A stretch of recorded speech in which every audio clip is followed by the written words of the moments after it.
চলেন আজকের কম্বোটি খুঁজে নিই। প্রথমে আমরা মার্কেটসে এসে দেখবো আছে নাকি ওইটা পার্টনারশিপ মার্কেটসে না, এবার পিয়ার টিমেই থাকবে। পিয়ার টিমে নিচের দিকে স্ক্রল করে আমরা দেখবো পার্টনারশিপ। এই তো পার্টনারশিপ চলে এসে, এই পার্টনারশিপটা ক্রয় করবেন। তখন আমাদের প্রথম কার্ডটা পাই গেছি। আর বাকি দুটি কার্ড হয়তো স্পেশালি থাকবে, কেননা এটা দুইটাই নতুন লঞ্চ করা হয়েছে বুঝলো। নিউ কার্ডসে যাবেন, স্পেশালি নিউ কার্ডসে দেখবেন। যদি আপনার এখানে হয়তো থাকবে না, মাই কার্ডসে থাকবে না, কারণ এটা শুনছিলাম লঞ্চ হয়েছে নিউ। চেক করে নিচ্ছে আছে নাকি। তো নিউ কার্ডসে যাবেন, প্রথমেই আছে দেখা যাচ্ছে নিউ কার্ডসের প্রথমে আছে Lambo, Abraham star dreams of Lambo, এটি ক্রয় করবো। আমরা দ্বিতীয় কার্ডও পেয়ে গেছি। আর দ্বিতীয়টা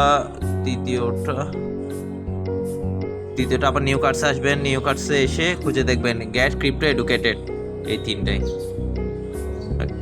পেয়ে গেছি আজকে, তিনটাই কার্ড।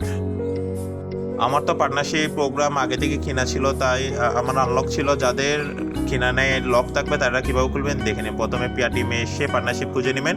পার্টনারশিপটা লক আছে আমার এই আইডিতে। এটা আনলক করার জন্য ইনফ্লুয়েন্সার লেভেল 7 লাগবে। এই দেখেন ইনফ্লুয়েন্সার, এটা লেভেল 7 করে নেবেন। গতকালকে যারা কাজ করছেন তাদের লেভেল 1 আছে, তারা 7 করে নেবেন। আমি গতকালকে কাজটা করে নিই, এই জন্য আমারটা লক অবস্থায় আছে।